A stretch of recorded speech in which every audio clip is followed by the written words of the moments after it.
everyone, welcome back to Unsolicited Film Reviews, Unsolicited VOT Unsolicited, Unsolicited Boys, whatever the hell we're calling this. Butcher's taking the week off. I'm Zack Miller, he's Martin Cooke, and we're talking The Boys Season 5, Episode 4, The King of Hell tonight. First off, before we get started though, congratulations are in order for Jack Quaid and Claudia Doumit, aka Huey and the Head Popper, make an awesome band. That is a great band name. Yeah.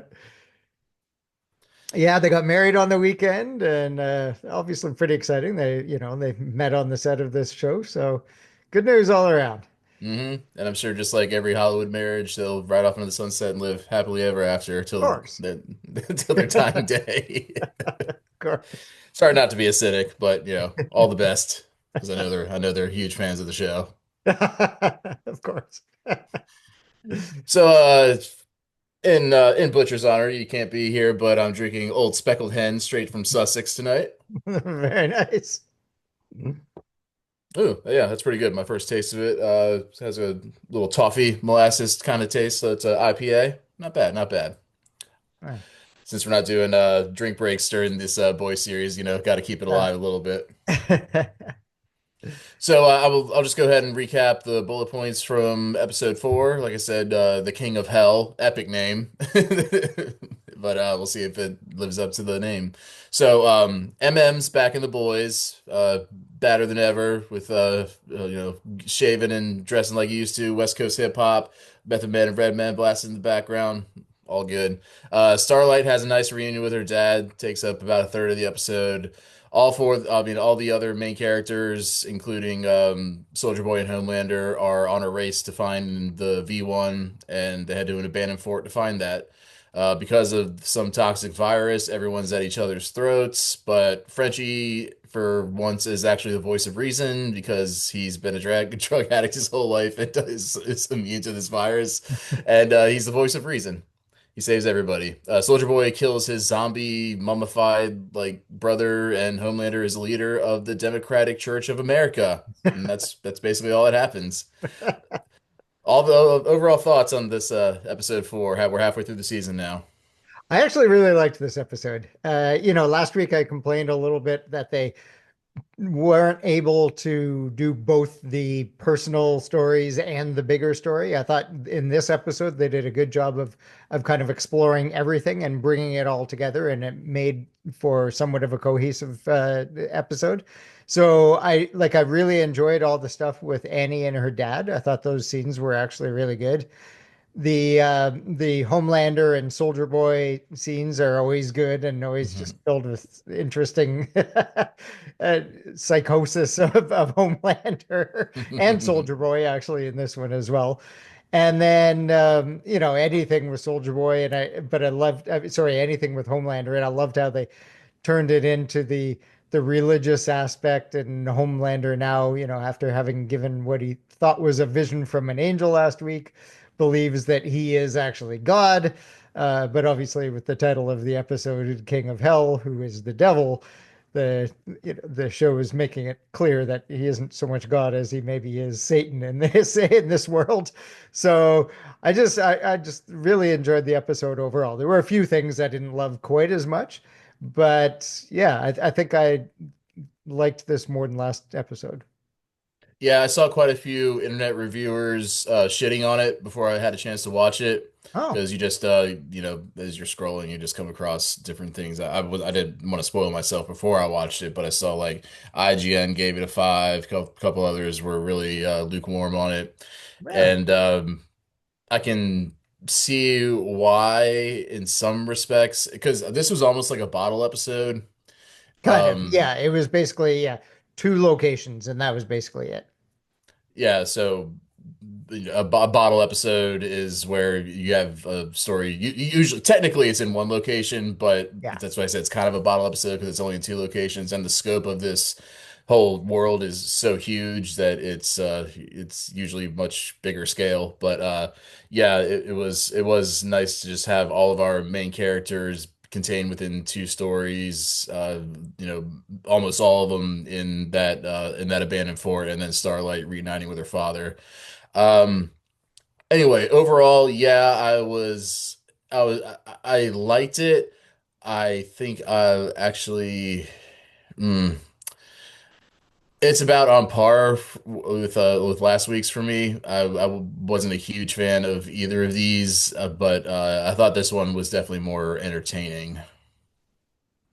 Yeah, and so let's get into each of the individual parts then. So the Annie stuff, I just thought, and I haven't actually loved a lot of the Starlighter scenes from really the last season and a half, but I thought these worked really well. I thought the introduction of her father, the conversations that they had were really good.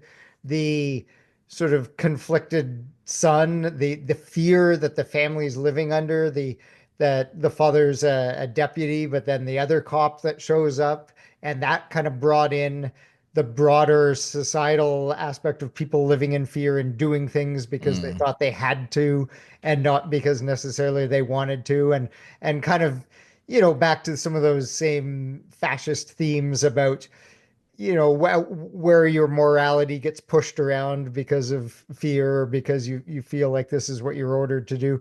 I just thought a lot of that stuff worked really well in these quite simple family scenes.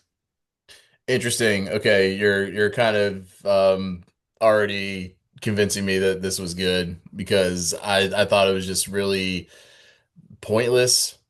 Mm. We're kind of like Annie didn't leave with any kind of new knowledge or new like resolve really because at the very end her dad's like, those you love aren't weighing you down, they're why you fight. But that's kind of been her MO through the whole thing, so just to reaffirm that I thought was kind of pointless. But if you just take it just like scene by scene, yeah, they were good. They were good scenes. It was good dialogue and well constructed, but I just don't really see how it plays into the overall story, especially since we only have 4 episodes left. Yeah, that I actually agree with, but I think the problem with that is more the setup. I Mm. think the problem was in the previous episodes where she abandoned Huey and the boys, and I don't think that that was well set up or well kind of established why she did that and why she had given up and why she didn't have any hope. If they had done a better job of that, then I think these scenes might have hit a little bit harder on bringing her back to the fold. So I don't think the problem was in these scenes. I think it was in the previous scenes that led us to this. Okay, so we're kind of on the same Yeah, wavelength, but yeah, yeah, yeah. okay. So I kind of see what you're saying, where it's kind of pointless. Now the other stuff, all the stuff in this lab, I thought the whole plot line of the virus making them angry and turning on each other again would have made a lot more sense and would have been more interesting if this wasn't kind of how they always act. Like Yeah, they're yeah, always sniping at each other. They're always being rude to each other and shitty that's to their each thing. other. Yeah. Yeah, that's kind of their thing, and it has been since the very beginning. So, okay, yeah, this was amped up a little bit because they were actually trying to kill each other, but it didn't. I don't know. It just didn't work quite as much for me because it wasn't really a change from the normal. Yeah, I totally feel you there. And another problem I had with that whole thing is that, um, again, we only have 4 episodes left, and their whole the creators and throughout the whole promotional tour, it's been okay, yeah, this is it, nobody's safe. Yeah, But I've felt like even though everybody in that little area was fighting to the death, I didn't really fear for any character's death. I knew no main character was going to get killed at the hands of the other character just because some fungus was floating around. yeah, Like yeah. I And could yeah, they definitely, made a little joke about The Last of Us in there yeah, too, which was kind of funny actually. because I mean that had to be on everyone's mind. I was like, wait, what? Why are they doing this Last of Us thing? So I'm glad there's like kind of winking a nod to that, Yeah, but. Yeah, I didn't feel like the stakes were heightened at all by that. And right. again, I feel like the weight of the plot armor is starting to weigh heavily on these main characters because if one of them dies, it's going to be this huge oh shit moment. Yeah. And it never felt like. I never even thought that Homelander and Soldier Boy were going to come into contact with any of the boys. So the fact that even Mm, Butcher and Homelander had another little, okay, see you next time. We said yeah. it's like it's almost like we can't do it now. We have 4 episodes to go. But yeah, they were divided by because Homelander was stuck in this sort of vault that, of course, he got out of, even though it was supposedly this airtight uranium lined vault or whatever. So But yeah, yeah, again, while I was entertained by the whole thing, I don't think it drove the plot forward. It didn't have any real character development, and I really think that the Eric Kripke, the showrunner, and his writing staff are really just trying to fill space until the last 3 episodes or maybe 2 episodes because it seems like they were contracted to do 8 episodes, but they could have condensed all this shit down to 5 because there was no V1 anyway there. So, yeah. Yeah, you're right, especially on that bigger plot point of trying to find the V1. They basically just kicked the can down the road because, oh, wait a minute, the V1's already been stolen and it's this guy who has it. And so that now they're gonna have to go and search for that guy. It kind of reminded me a bit actually of the end of the Harry Potter movies when it's like, oh, they finally found this Horcrux, but no, there's a little thing in it saying, mm. oh, I stole it, and so now you got to go somewhere else and look for it. So it's basically that. It's kind of kicking the plot down the road a little bit. So you're right. It was overall the episode was quite a bit of filler. I just enjoyed most of what they did in the episode. And we did say that it takes place in two locations, which it does. But there were a few other kind of one-off scenes. Like there's some Ashley scenes in there. I love that her whatever kind of again sort of Harry Potterish like Voldemort thing. I love that they're calling it back Ashley. Just Yeah. like for some reason that just struck me as really being funny. And there's another random throwaway joke in there too about they're talking about the numbers from their streaming services and they're going like, oh, Vought Plus never releases their numbers, which I thought was a funny dig at Netflix and well, hmm and Amazon Prime actually, about how transparent they are in terms of subscriber numbers and stuff like that. So there were a lot of those kind of fun, just little jokes in some of the other stories throughout. Um, I yeah, no, I just I liked some of those other things.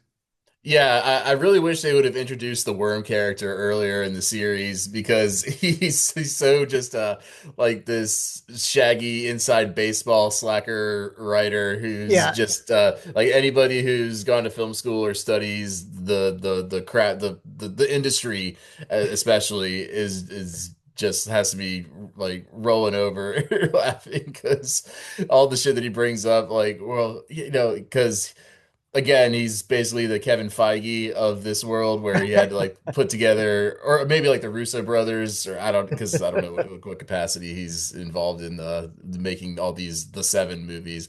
But he's like, yeah, I yeah, had to take all these different subplots and all these side characters and how somehow make it into like a comprehensive ending. yeah, And yeah, I actually loved the that whole scene with the pitch meeting slash writers room where the end goal is to make everybody believe that Homelander is God. So like yeah, the yeah, actual stakes couldn't be higher, but they're treating it just like a normal pitch meeting. yeah, exactly. No bad ideas or whatever. Yeah. And they're just throwing out this, just, yeah. This is a I, yes and room. that's right. Yeah, yes, and you're an idiot or Yeah. whatever. The other scene I actually really liked was the very first scene in the episode between Firecracker and Homelander, and Homelander first tells her basically that he's, discovered his destiny and that is to become God. And I hmm thought that was some of the best acting I've seen from the woman who plays Firecracker is hmm Valerie Curry. I thought she was fantastic in that scene, Yeah, yeah, me actually too. just as she's kind of grappling with just how crazy he is, but obviously she can't say it to his face, and yet she kind of has to be on board. And I just thought that was actually a really good scene. Yeah, yeah, I completely agree. And Firecracker, it's the first time I've found Firecracker to be an interesting character rather than Hmm. just funny.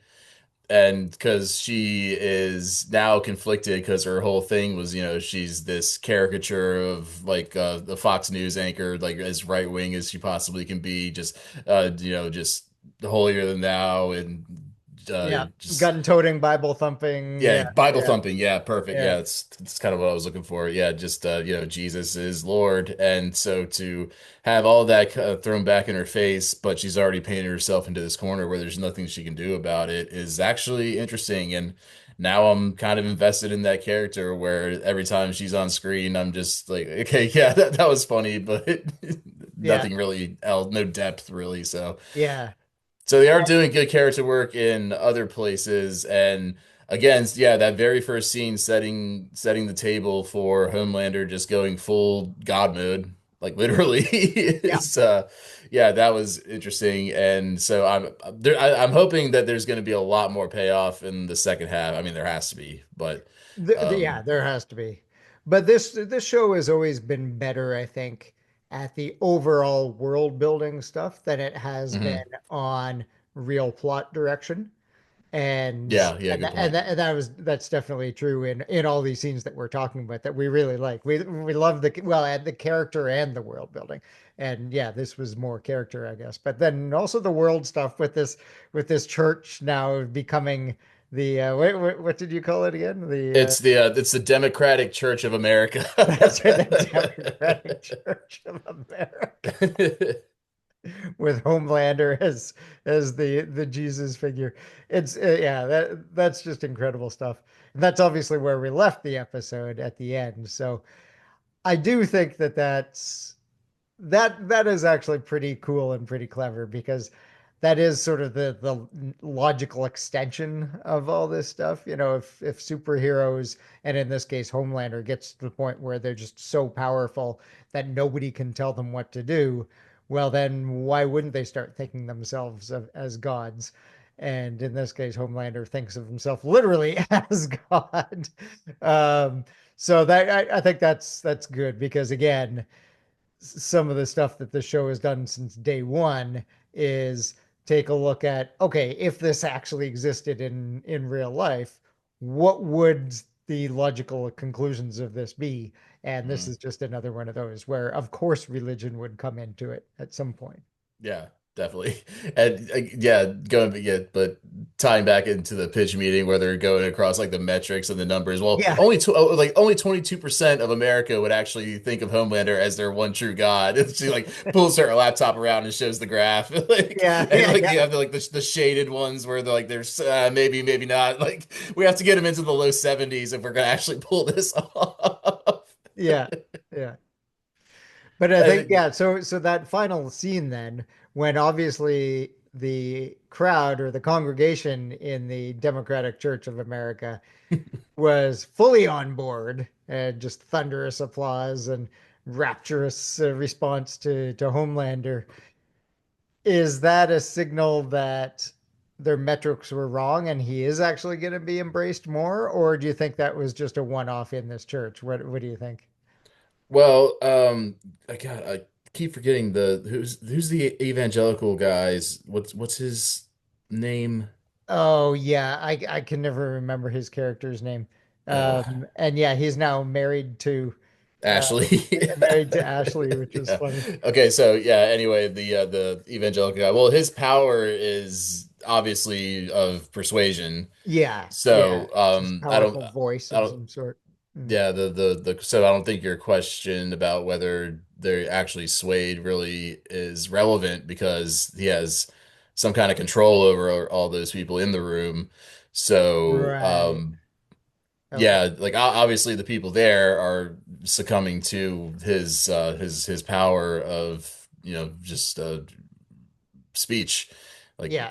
so they'll And believe we whatever did it sort of says. see the sound waves, so maybe that's not the kind of power that would also transfer if you're just watching him on TV or something. I don't know. They haven't really explained his power well enough. Yeah, It was because kind of the first time we really saw it in action. their hair was literally blowing back in the Yeah. crowd. So yeah, I don't know if it applies to anybody just within range of his voice or if you have to be at a certain radius or Yeah. whatever. So Yeah. it would help if that was better explained. But So obviously all those people are on board, and I guess just like any movement or religion or political party, what have you, as you gain a bigger following, more people will show up to your rallies, and then you can uh, get on the mic and influence all those people and then keep going and keep building and building. So Yeah. that's probably where that character is going as far as I would just logically imagine. Like he just starts doing stadium tours instead of just in his little church that's $180 million in debt or whatever. Yeah, yeah, that's right. Yeah. But yeah, definitely interesting. Homelander is obviously basking in it, and but like Butcher told him when they had that little encounter in the radiation chamber, even you could have you could have billions of people on your bollocks, but it still wouldn't make him happy. Yeah, and we know that it's absolutely true for Homelander. Just he's the most unhappy, insecure character in the whole show.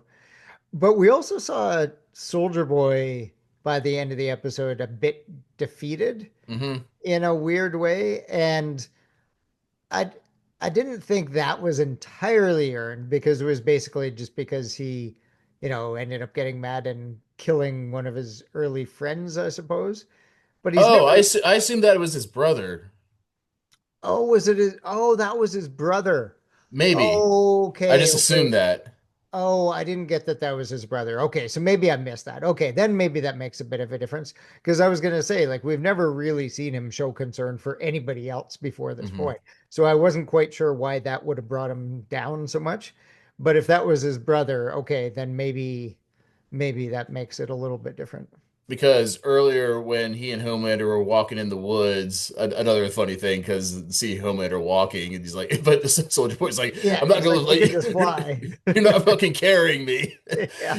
But anyway, they were talking about his, so they were talking about Soldier Boy's brother, and then Homelander was kind of taunting him about how his brother was the real soldier who got some decorated medals at one battle or another, but and then that's what made Soldier Boy beg their father for the compound V treatment, and so yeah, it just kind of snowballed out of there. So Right. So, when they came up on the guy, fused to the wall, he was talking to him like, you never thought I was as good as you, and then like I'm the one that won, and so I just assumed that was the same guy because kind of plant and okay. payoff, but they never really Yeah. explicitly said so.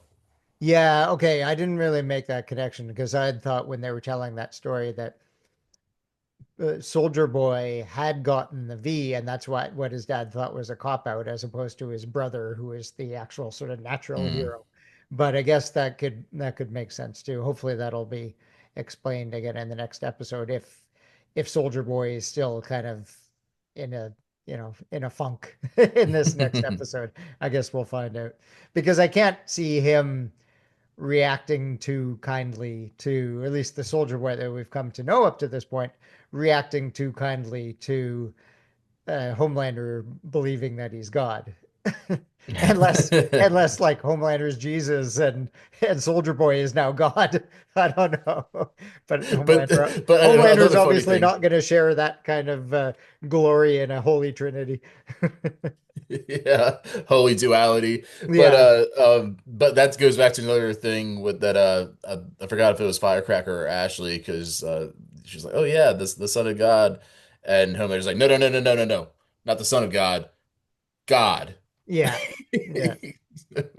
I mean, and Anthony Starr continues to be the best actor on the show, Oh, he's and amazing. Yeah. Yeah. so In every episode. hopefully he finally gets the awards recognition he deserves down the road. But again, we still have 4 episodes, and we haven't even cracked the climax yet. So, Yeah.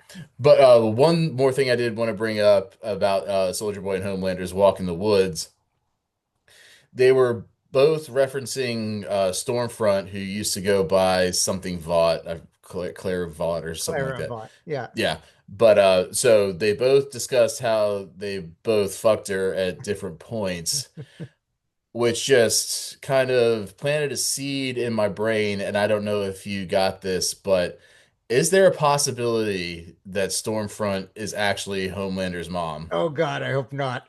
I mean, the show has never been shy about going to really disgusting places, but I really hope not. I mean, talk about Oedipal complex because Yeah, he's been trying to kill Soldier Boy while and then get kind of vacillating. Do I want him to join me? Do I want him to kill him? So if he kills his dad and fucks his mom, I yeah, mean, that's true. Yeah, that is, yeah.